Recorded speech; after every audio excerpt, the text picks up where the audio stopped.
Welcome to Shelf Talkers, a podcast from Village Well Books and Coffee in downtown Culver City. Hey villagers, it's Julia and my special amazing co-host Jared. I'm here. Yeah. I'm special. I always feel special around you. Oh, I hear that. I hear that. We're learning how to banter on air, and you're helping me with that with all of your comedy. I appreciate that. Expertise. I love just getting to have fun conversations, and we're learning how to adapt to do it in such an area that is a constantly shifting and rapidly changing environment. Yes. Right. I mean, we are looking out at the office space that is soon to be our new expansion material for Village Well here in downtown Culver City. Yeah, we're looking at the contractor right now taking lunch, so that's why it's quiet. We're able to slip in this little recording as of today, June 13th, and we are starting to bang up against that wall. And yeah, if you're in the store today, you heard a lot of hammering, and that's and a little bit of beaming, and you're going to be hearing that more and more over the next few weeks as this expansion excitingly and rapidly starts speeding up. There's just so many fun things that are going to change, but for the better, for the bigger. And we're going to stay open, because we all know how to manage and adapt and do, so y'all don't have to worry. But in terms of worrying, Jared, totally outside of the realm of Village Well Books and Coffee and running this podcast. Something happened. What happened on Friday night? You were telling me all about it. I had a gig. I was headlining this brewery down in San Diego as a comedian, and I was driving there, and it's a nice, on a Friday afternoon, like a 4-hour drive to get to San Diego. And I pulled up to the brewery, and literally in the last minute of my commute to this gig, the front of my car started smoking, and I had to turn it off. And I noticed it mostly because of the smell more than anything. And then I started to see the smoke, because I was stalled at my car for a second, just going over my set list before I walked into the brewery. But then I get in there and I was like, what do I do? So I was like, I got to do the gig. I'm here. I'm not about to take the car to a mechanic at like 8 p.m. on a Friday night. But luckily, during my set, I was able to solicit a little bit of help, and I was able to just be like, hey, if anybody's a mechanic out there, I literally, my car was smoking on the way down here for this gig, and everybody laughed thinking it was a joke. And I was like, no, this is very real. IRL, real life. And then I was like, if there's anybody who wants to be there while I turn on my car and, maybe even watch me take it for a quick spin and make sure everything's all right, that'd be wonderful. That'd be very nice. And then somebody in the audience was like, yeah, I got you. And they probably spent a solid half hour with me after the show, making sure that my car was at least temporarily safe to drive. When you were, walked up on stage to do your headline set, did you have to compartmentalize? Did you open up with the mechanic? I didn't open with the mechanic ask, but it was pretty early in the set for sure. And I was glad that I was able to kind of joke about it, move on. I think, as a performer, once you're in there just doing you get into the groove. And I honestly, by the time I got into the later part of my set, it was completely out of mind. Good people abound. Yeah, it was a beautiful community, good people moment of just knowing that people are down to help out. We were just hunched over my 2007 Pontiac Vibe, looking under the hood for a little bit there. So yeah, speaking of good people and community spirit, our guest today is excitingly one of my first friends that I made at Village Well. One of the first kind of community member friends. Honestly, I think I was friends with him before I was friends with you, even though, you and I maybe had spent a few more way to call me waking hours together. His name is Buzzy Cohen, and he was a great guy. Yeah, Buzzy Cohen was our guest for this week's podcast interview. Buzzy is the author of Get Ready, A Champion's Guide to Preparing for the Moments That Matter, and co-host of the weekly Inside Jeopardy podcast. Buzzy was a 9-time Jeopardy winner in 2016. He later won the 2017 Jeopardy Tournament of Champions and even served as its guest host in 2021 at one point. And Buzzy was here on our podcast this week to discuss his newest book, full of trivia, Baby Got Facts, totally 90s trivia, and it came out in April 2024. In this conversation with Buzzy, we talked about the cyclical nature of cultural nostalgia. Turns out the cycle's around 30 years. Buzzy talks about how his brain works as a superstar trivia master. Stick around and find out, between me and Julia, who was better at retaining obscure 90s trivia. I don't know. Who do you guys think it was? Anyway, Buzzy ends talking about his affinity for Village Well and how this community of Village Well has been a part of his life and how fun it was to be on the podcast since he is a regular here at Village Well. It's a good time. Dig in, guys. Jared, pop it in here real quick just to say that we forgot to mention that Buzzy has his trivia night at Village Well coming up on July 25th. So if you enjoy this interview that's about to play and you want to be a part of an actual trivia night that Buzzy, a Jeopardy winner, hosts, you can come to Village Well on July 25th and check that out. All right, enjoy the interview. Buzzy, thank you so much for being here. How are you today? Guys, born to read, forced to pod, right? I'm fighting to be the third permanent member of the Shelf Talkers. I feel the energy and I approve. Yeah. Like the customer point of view. You guys are behind, what do I see versus what you see? You're the perfect role. You come in, you don't have to edit it, you don't have to post it. You're just... That's what I'm doing over at Jeopardy. That's great. I mean, when you get... That's the point in the career that I aspire to. I'm honestly really interested in writing a memo. To try to argue. I could bring a fun literature fact every week. Another segment. I mean, I'm not opposed. I think from a logistical standpoint, like a content-wise, for sure. This is our eternal dilemma. There's always more we could do, but from a logistical standpoint... Well, I can record my fun fact from home and send it in. That would be fun. Okay. Yeah. And no compensation. Yeah, of course. Cool. This is Hollywood, baby. No, but what you have a specific interest, you come in and you know what you want, but you also are interested in what everybody else has to say about that specific interest. That's right. And we'll get to that. Yeah, wait, what books we're reading and stuff like that? Well, specifically, you're like, I want to look at short stories. That's right. And what's interesting about the shop is our short story section is right next to our register. That's right. So every time we get to have a conversation with you, and then someone else chimes in. Exactly. And then absolutely.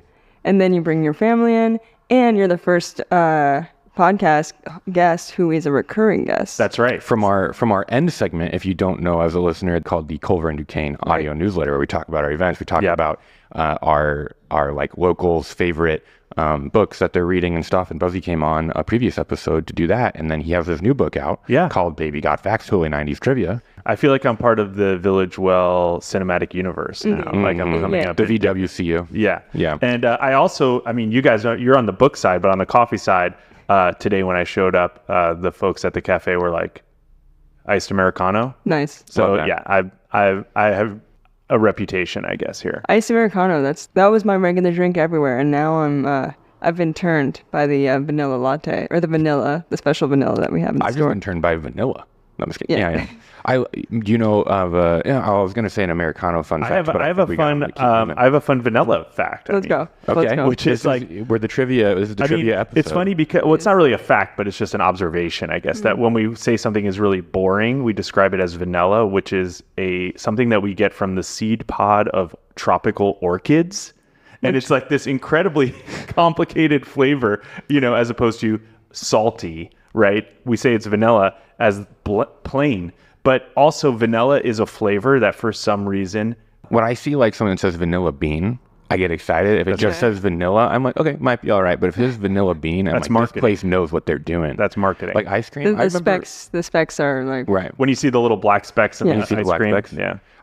As a kid, I remember thinking vanilla was boring just because I was told vanilla is boring. And I feel like as an adult, I've discovered I actually like vanilla more than chocolate. Right. And I almost was like embarrassed to realize that because I was like, am I boring? It's like, no, it's just another good flavor. Yeah. There's a gag in my family where if somebody orders vanilla ice cream, everyone else is supposed to say, what, are you sick? Because vanilla ice cream is only for sick people. That's a great family gag. I love to hear those little insights. We have a lot of family life too. Well, let's talk about Baby Got Facts, totally 90s trivia. I know you see around our store, and I know you're already aware of this idea of the shelf talker, right? It's what we named our podcast after. It's the card that you put up on the shelf that has a little blurb, a little pitch, a little vibe check about what the book is. If you were to write a shelf talker, a couple sentences long about Baby Got Facts, totally 90s trivia, what would your pitch be? The most radical quiz book you've ever seen. Everything from pop culture to politics to incredibly challenging variety quizzes. A must-have for every millennial. And do you consider yourself a millennial? I think I am. I think I am a millennial. I was born in 85, so I think I'm on the older side of a millennial. Yeah. I'm 95, and I'm pretty sure I'm the last year that's not Gen Z. Oh, is that right? Mm-hmm. I'm 93. 93. Yeah.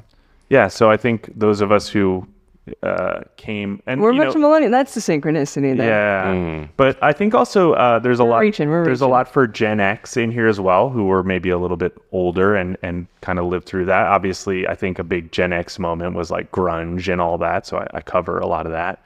Well, I also think that I've at least for me, I've run into a lot of Gen Z folks that like to think of themselves as just older than they really are. Well, also the Gen Z folks are really bringing back the 90s. You know, they're all watching Friends and wearing low-rise jeans and stuff like that. So they really are. They're wearing pajamas to class. I think, you know, it's obviously the reason that I created this book was because I think the 90s are having their moment right now. Well, it's like, I think you mentioned this in the introduction, but this idea of like the cyclical kind of nostalgia. Yeah. Back to the Future came out in the 80s and it was nostalgic about the 50s. So it's like this 30-year nostalgia. Yeah, exactly. And Austin Powers came out in 97 and he was frozen in 67. And somebody pointed out that... Wow, I didn't actually think about that. If Austin Powers was made today, he would have been frozen in 1994.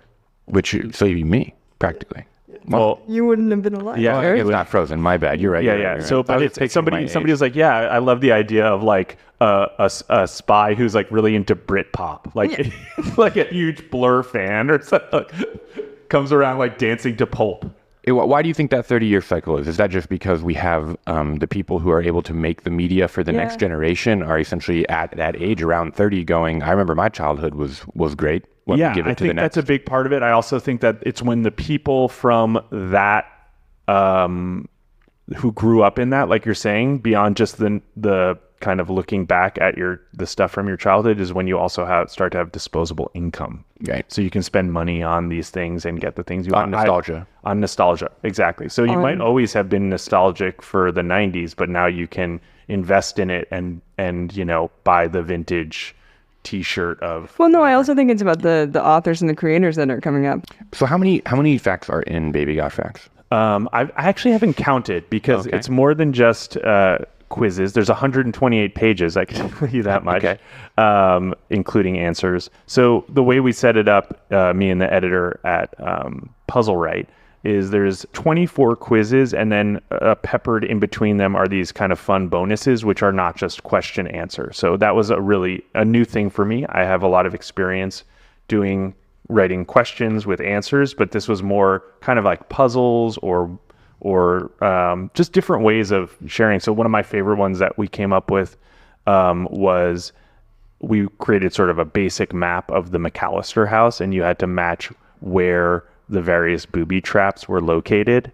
So that's the kind of really thing where it's... Wait, sorry. Just for the layman here, the pedestrians. Who doesn't know who the McAllisters are? Yeah. The Home Alone family. Home Alone. Yeah, the McAllisters. High five. High five. Yeah, everyone thinks of, what's his name? John... McAllister? No. The director of like Breakfast Club. It's not John Landis. No, it's not John Carpenter. No, it's John... David Lynch.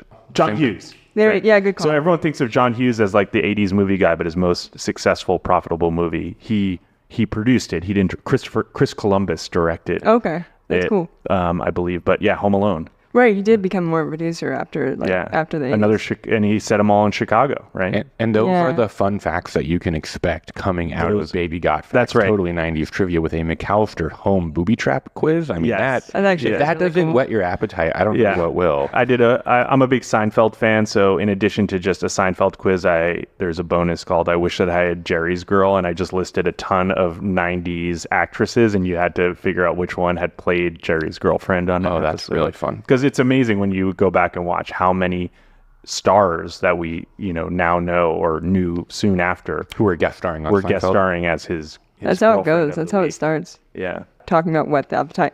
One of the questions in the category is, so the category is Disney Afternoon. Yes. And you prompt the reader, somewhere deep in your brain, you may remember the cartoon about a bobcat who is a crime-solving cop in Hollywood, but can you remember his name? So for anybody that's listening, has listened to some of the other episodes of the podcast, I have Disney and Disney ephemera like running deep in my blood. Yeah. I'm not going to go too deep into that because that's a previous episode, but I have no idea who this bobcat is, what their name is. But I'm interested in, how do you curate this stuff? Like, how do you think, is it, there's that bobcat, I'm going to write this as that's such a specific, and that is a great piece of trivia. Yeah. Is it just that? Is it just in your brain? You're like, oh, that's no. great. I mean, I would think of. I tended to do it by chapter or subject matter. So I was like, oh, Disney Afternoon. That was the 90s was kind of the last time we had programming blocks. I mean, maybe it continued a little bit into the 2000s, but there's primetime blocks for sure. There were primetime blocks, but where they had like a name, right? So 90s was Must See TV, TGIF, SNCC, Disney Afternoon. So I just kind of looked at those. What was the programming? What was happening? So I was like, all right, I'm going to do a Disney Afternoon chapter. There was some stuff that I knew right away about Disney Afternoon because I used to watch it. There was some stuff, and I tried to create a variety of difficulty. Right. So there's kind of something for everyone. That is probably the hardest question in the Disney Afternoon quiz. Okay, I feel better. And do you want to know the yeah, what is this Bobcat? Bonkers. Bonkers was the name of the Bobcat. Bonkers, the Bobcat. That's beautiful. Yeah. That's beautiful. He was a cop. He was a Bobcat. Is it cop. like, out of just pure curiosity, because I kind of have an affinity for Bobcats, what is Bonkers' personality? Like, what's his characterization? He's bonkers. He's just bonkers. He lived up to the name. Yeah, is he like Tigger, like he's bouncing around type of bonkers? not like that. Don't mess, like he's a cop. Like, are you messing with him? No. He's sillier. Yeah. Definitely more silly. But yeah, no, so I would think about things. I love food and drink, so I knew I wanted to do a chapter on 90s beverages because, again, that's something that people are super nostalgic for. So, crystal clear Pepsi, that was like a huge moment. That bombed, right? Whoa, I remember that. Yeah, exactly. I remember the crystal clear. And do you remember the song that they used in the ad? No. It was Right Now by Van Halen. Or Van Hagar, depending on what you're feeling about that era of Van Halen was. A lot of pop culture stuff. I also did, a bunch of questions about the Clinton era. Yeah. Because, 8 of the 10 years. 8 of the 10 years, exactly. A lot of stuff on world politics beyond the U.S. Obviously, this is, for a U.S. audience. And then, looking through things like what was invented in the 90s. We had computer games and gaming systems starting in the 80s, but they blew up in a different way in the 90s, totally. Right? So it was like the 80s was sort of dominated by, Atari and Nintendo, Commodore 64 computers. But it felt like it was a thing if you had a computer in your home in the 80s. And then by the mid 90s, it kind of felt ubiquitous, much more ubiquitous. Not that everyone had it, but it was not uncommon to encounter a computer in someone's home and a gaming system, to the point where I had friends, I had an issue because I did not like video games, and people wouldn't come over to my house for play dates. Yeah. So, do you still not like video games? I still don't really like what about them? I'm not very good at them. I don't have a problem with them. It's a dexterity thing. It's a dexterity thing, which is funny because it being on Jeopardy, you'd think I'd have like the buzzer timing down. That's just one finger, right though. That's just one fit. Yeah. So I guess I could be good at like Tetris. I don't know if you've seen like the Tetris rolling. Yeah. Did you avoid video game? No, not topics? at all. Okay. Not at all. No, I dove right into it because I do remember a lot of those video games and get video game systems. I have a question about the Nomad system. Mm-hmm. I don't know if you remember that one. Again, this is beyond me because I thought I was going to be an expert on this category. I have a very fun Being one. A former Dreamcast owner. Yeah. I have a pretty fun one too about some of the characters who appear in the games. I've also, things like Seventh Guest and Myst. I remember playing for hours at friends' house on, this PC games. There were a lot of things that were invented in the 90s. And so kind of going through that, I looked through, famous phrases from the 90s as inspiration. There's one that I think is in the quiz. It is. There's one that came up, which was basically there was a BBC interview about railroad shutting down, and they had just done all this work to fix it. And the spokesperson for the railway said, "Oh, it was the wrong kind of snow," and that became it's become this catchphrase in the UK for just the most inept response. And so early memeing, before we had memes, we were memeing, and one of the quotes I think at the beginning of your book or in your introduction is, remember that time when we were all talking about naked mole rats? Yes. Yeah. Do you remember that when we were all talking about naked mole rats? I mean, I remember Kim Possible. Okay. Which had a naked mole rat, but that's probably the reference point I've got. I don't know why, but it felt like the world was captivated by naked mole rats. What year would you say that was? I think that must have been probably in 92, 93. Yeah, before my time. Okay, yeah. I remember. So Wait, so just now when you talked about Pepsi, what was it? Pepsi Clear? Pepsi Clear, yeah. When I remembered Actually, that, it's called Crystal Pepsi. Yeah. Crystal Pepsi was the name. and it's funny how you start to recreate the name or you retell the story, you remember it and it becomes slightly different. But when I remember that just now, my brain felt open in a way that I haven't. Just the synapse that fired there, it was like so nice to feel that nostalgia, and it opened. And I wonder when you're doing trivia, whether it's totally 90s trivia, or even trivia writ large, how do you hold all that information in your brain? I don't know. What does that feel like? I don't know how it works exactly, but it's very relational, right? It's not about just a fact. It's kind of about the connections you make between the facts, because knowing that Georgetown is the capital of Guyana, I'm not sure how to pronounce that correctly, but is not really helpful, but like connecting it to, the Jonestown massacre, which happened in Guyana. And so kind of, I mean, let's think of another fact. Is it like storytelling? Sorry.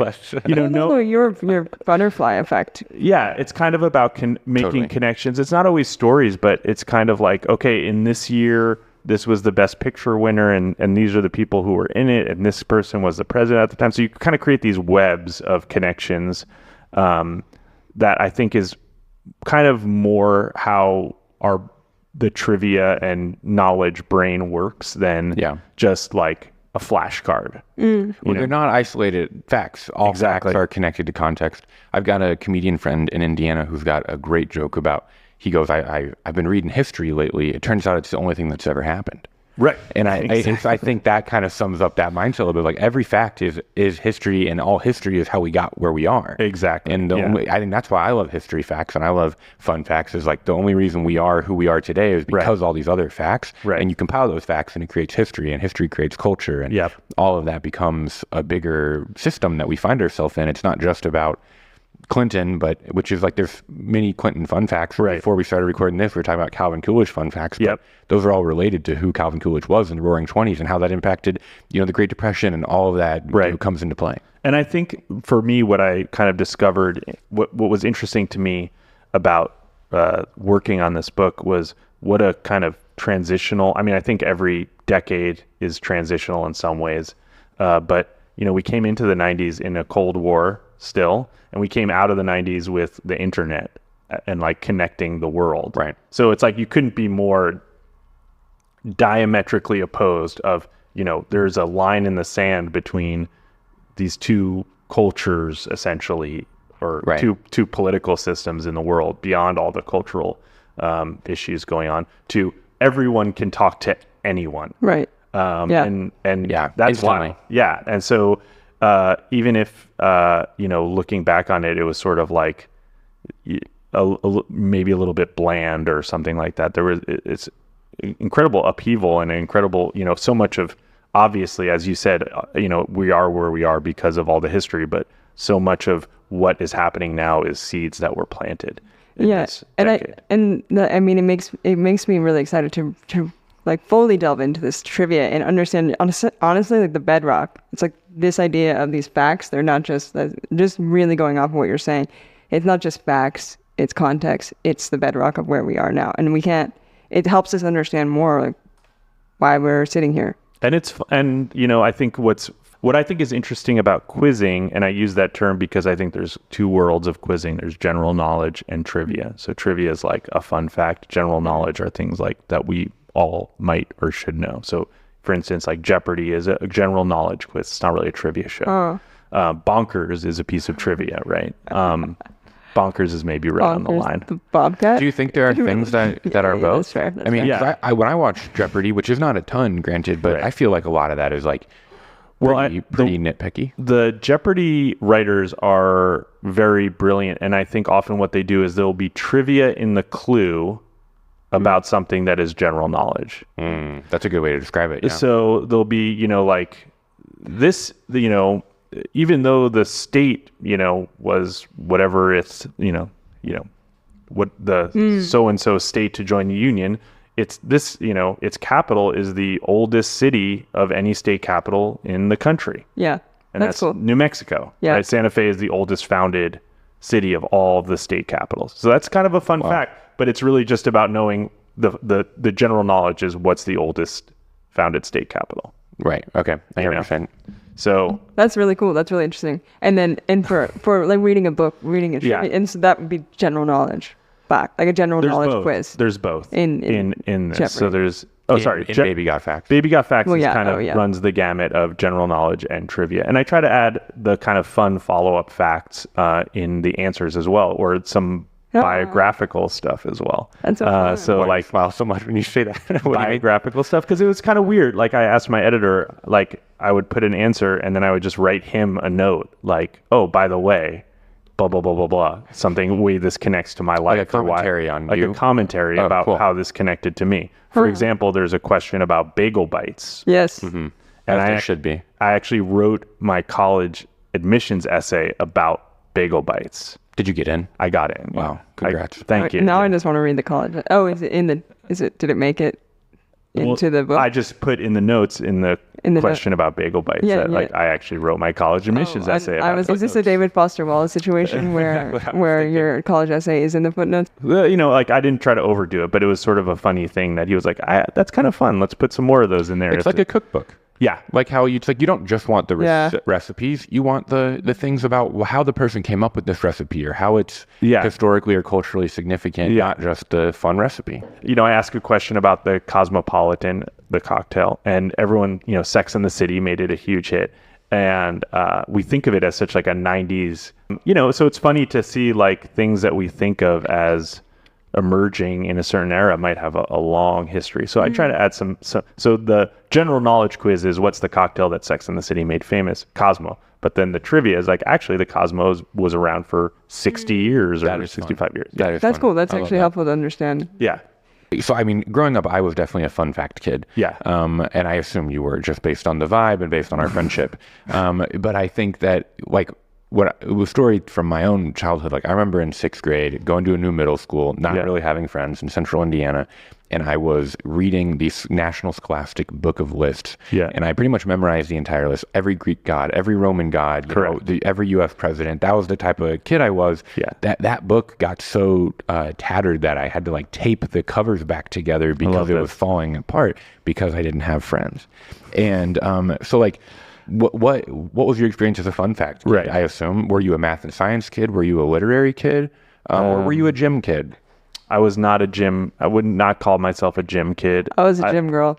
Really? Oh yeah, I was first pick. Oh no, I hated gym class. That's the difference in our personalities. Yeah, that's the difference. Oh yeah. Okay.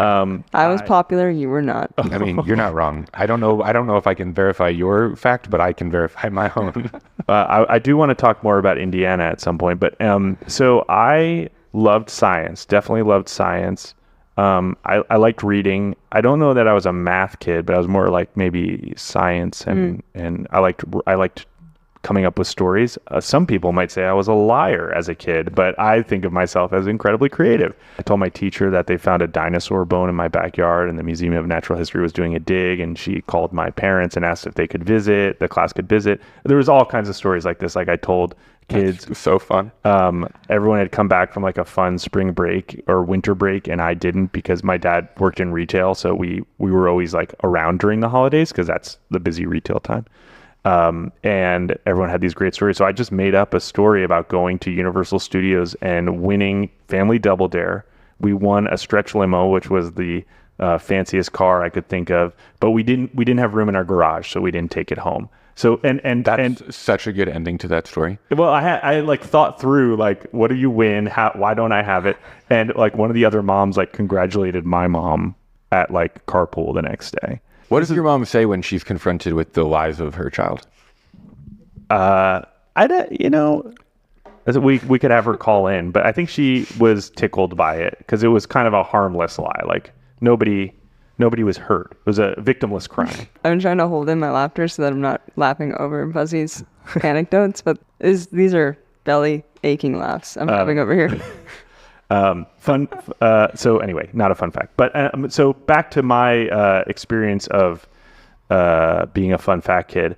I loved the Brain Quest cards. I don't know if you remember those. I think we have some in the shop. Yeah. So I used to get those. Those were my like road trip thing. I would just flip through those forever. And I was also a terrible sleeper. This was before the era of melatonin. So I would just be up all night and Reading?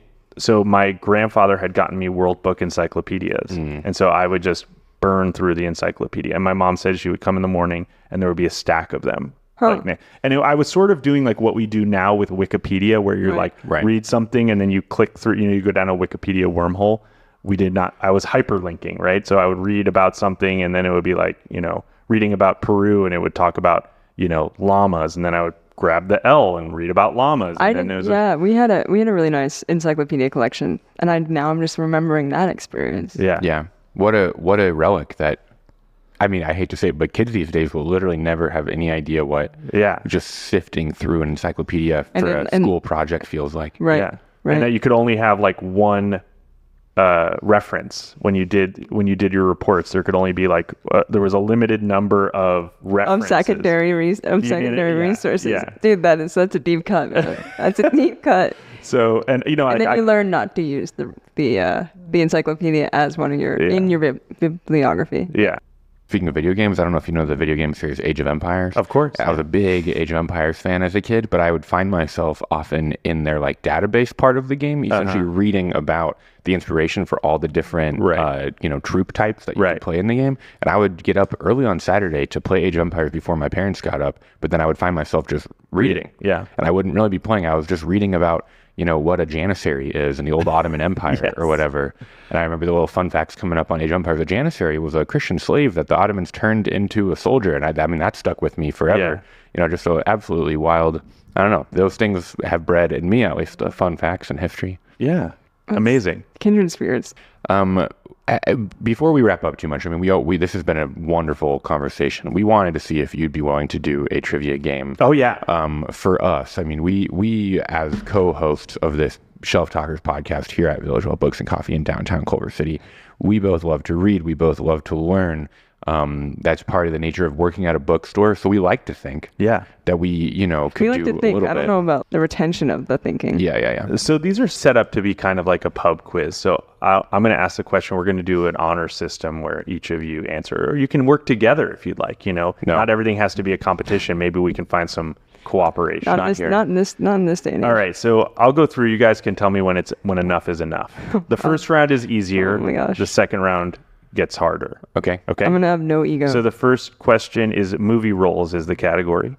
From 1992 to 94, Harrison Ford depicted what Tom Clancy character who was previously portrayed by Alec Baldwin and has since been portrayed by Ben Affleck, Chris Pine, and John Krasinski? Jack Reacher? Incorrect. Oh, wait. No, it's close to that, though. Jack Ryan? Jack Ryan is correct. It was a Jack R. And not a lot of people remember this, but Alec Baldwin played Jack Ryan in Hunt for Red October. That's absurd. Yes. All right, so next up we have beverages. In 1997, Coca-Cola launched a product to compete with Pepsi's Mountain Dew, which leaned into hardcore and edgy branding. It was discontinued in 2003, but fan campaigns have resulted in a few limited revivals since 2014. What was the name of this iconic 90s soft drink? You said this is a Coke branded? It's not under the Coke brand. It was like produced Sprite? by Coca-Cola. Sprite? Mellow Yellow. No. Mellow Yellow, I think, was 70s. When I say it, you're going to be like, I remember that. You ready? Yes. Surge. Oh, I do remember Surge. I do remember Surge. Do you remember those Sprite? Like, there was a whole... Yeah. Yeah. Hardcore Sprite. And then there was Mountain Dew Code Red, which I think was in the 2000s. I think that's still... You can still get Code Red.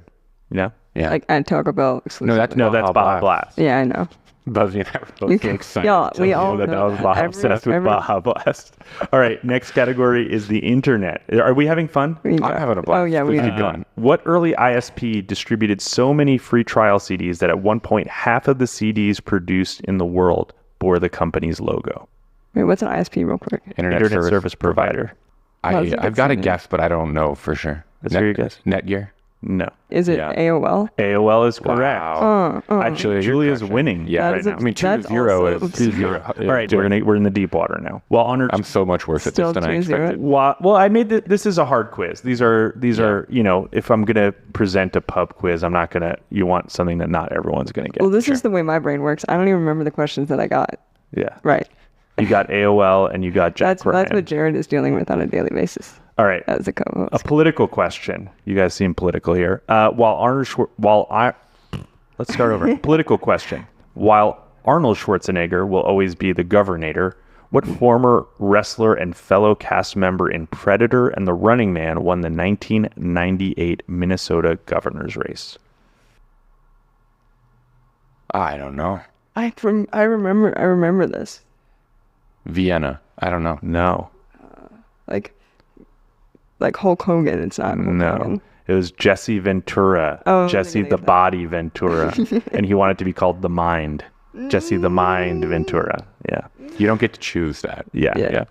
All right. Olympic question. Are either of you Olympic fans? 1992 was the last year in which the Winter and Summer Olympics were held in the same year. What two cities hosted these games? What, say the years again? 92. Oh, It's just 92. So it used to be I see. Yeah, the same year. Seoul. No. The 92 Winter and Summer Olympics were in the same spot. Is that No. what you're saying? They were in two different cities. Oh. And what were they in 92? Yeah. Oh, I have no idea. Come on, Jared. Just guess. Okay, sorry. I think that given that year, I'm gonna go with Rio and Sochi. They did it twice. So they both of those were is true. recent hosts. Yeah. Is Seoul like a future host or something? So, no, I think Seoul was the host in Like 88. Yeah. I think. You're only one Olympic off. I might be wrong about that. I'm kind of out of practice. So the Winter Olympics were held in Albertville, France, and the Summer Olympics were held in Barcelona. Oh, That was not. Wow. That was a deep. Pretty close. I told you the water's getting deep. I just want to get a point on the board. I don't want to get bageled today. There is a bonus quiz where I give you the boy band and you sort the various members into the correct boy Oh, I can do band. that. Let's go. You want to do that one? You guys, Do that one just to give as a popular girl Julia from the '90s. one final point right. to crown herself. We'll skip If the the last. crown is heavy. I do have a gaming question. To Do you want the quote Kendrick gaming Lamar. question Let's before? do the gaming question. The Nomad was a mobile gaming device that allowed people to play games from what home console on the go? Sega Genesis. That's correct. So it was that you put the Sega Genesis cartridges, but it was a handheld That's pretty cool. thing. Yeah, it was cool. Let me Julia is out here down talking her ability to remember facts. Turns out it's just when we're talking about scheduling this podcast. Yeah. I think I was humbled. I was put in my place. Well, there's something for everyone here, you know? Again, guys, there's no ego about it. I'm not one to gloat. I think But I did generally people generally I did think dominate. So give me my space. I just dominated. Gloat. That's all. Unless here's 10 seconds. that yeah. No, I don't. gloat. 10 seconds is quite a lot. I think of you should air glue for time. the rest until the next podcast recording. Every might as time, well. every time you see him, you should be like, "Oh, hey, dummy!" Just call him dummy in front of everybody. In front of yeah, that's how we'll open the next podcast. Hey, I like that. there Hey, you go. dummy. Hey, dummy, I'm here with my podcast co-host, Dummy. and known dummy. You're living the dream of every quizzer, which is when you get something right, it feels so good. So there's there's a lot to get And it's- right in this book. and No there's wonder a I pub- wanted us to move on. Yeah. No, and it's a public forum, so here we are. I'm getting a little bit of the experience, perhaps. Yeah. Perhaps. Yeah. So our last question, also pertaining to Shelf Talkers, is as author, as a writer, as somebody who reads a lot, what 3 books would you suggest to other listeners if they liked this discussion or enjoy you as a person or enjoy Baby Got Facts Totally 90s Trivia? Any of Ken Jennings' books are great. He's got a number of books about his first book, Brainiac, which was kind of about his road to Jeopardy. He's got a book called 100 Places to See After You Die, which we had a launch event at Village Wealth. exactly, yeah. Which is sort of like a survey of different versions of the afterlife from literature, movies, pop culture, everything. That's fun. Super fun. Yeah. So Planet Funny was another book of his about kind of how comedy took over culture. So I definitely recommend Ken's books for people who kind of like to learn and laugh, and in a light way, because there's otherwise you can get the encyclopedia. Well, what three? Maybe we could ask, because I know Buzzy is, like we said at the beginning of the podcast, the shopper par excellence, the well shopper par excellence. What 3 books do you suggest to listeners From the well? I recommended on my last visit. You get a lagniappe, as we say in New Orleans. In New Orleans, lagniappe. That's also a trivia thing that comes up. Is it? Yeah. Cool. So lagniappe means bonus, I guess. Yeah, it's like a little gift, like a little bonus gift when you buy something. And it appears, they talk about it in the movie Down by Law. The word is used, and I was like, it was the first time I saw it in like outside of a flashcard. I've never heard that term. I don't know it. Great movie. Yeah, beautiful movie. Beyond my recommendation of 10th of December, get a freebie on that one. I really by George Saunders. I highly recommend A Swim in a Pond in the Rain, which was the first book that Julia recommended to me. It's the beginning of our friendship. Yes, it's how we became friends. Great book about writing and reading. I would recommend What We Talk About When We Talk About Love by Raymond Carver, the first short story collection that began my short story journey, actually. Oh, wow, cool. And then lastly, The Dharma Bum's Guide to Western Literature, which was actually written by a friend and former teacher of mine named Dean Slider. He was actually an English teacher at my high school. He taught a class at our school called Literature of Enlightenment. And basically the idea is that if these Enlightenment teachings truly are universal, they should show up everywhere. And so he's written books about, films, like reading film as Dharma, basically. And so he looks at the Western canon, which, we talked about the challenge of having a classics section of the bookstore, but, things that you would find there. So famous poets. We were just talking about William Blake yesterday in the shop. Yeah, I mean, he's right in there. Yeah. I think there's a chapter on Blake, actually. Rad. Well, he's such a mystic in his own right. Yeah. But I think what's cool about Dean's approach is he's like, if this is really what we're all dealing with, then you don't have to be a mystic. You don't have to be a mystic to be writing about it, because it's the human condition. So, a more existentialist approach. Exactly. And so he does talk about, Beckett, but he also I wish I had the book with me, but say the title. No, that's a great recommendation. The book is called The Dharma Bum's Guide to Western Literature. Yeah, that sounds incredibly interesting. If anybody wants to check out Buzzy Cohen's newest book, Baby Got Facts, totally 90s trivia, we've got some copies in the store. We love him coming through the store, being a fan, being a community member, a villager, as I like to say. There it is. Yeah, that's the fandom. Thank you so much for being here, Buzzy. Yeah, thank you. Thanks, Buzzy. Welcome back to the Culver and Duquesne segment of the Shelf Talkers podcast, where we get to talk to a community member about a book that they recommend, maybe something that's new. I am here today joined with my co-worker and co-bookseller, Peggy. Peggy, how are you today? Great. Jaron, thanks for having me. Yeah, I'm so glad you get to be on this. You were telling me right before this that this is your first ever podcast appearance, which blows my mind because you're just so good at talking and sharing your opinion on things, and I've loved hearing you tell other guests about the book that you're about to tell me. What is the book you have for us today? The book that I am recommending is called The Women by one of my favorite authors, Kristen Hanna. I love that. Tell me about it. Well, for starters, Kristen has written probably 20 novels, 20 plus, and I've read at least 12 out of the 20. So for sure. Wow, I was a big fan. Huge fan.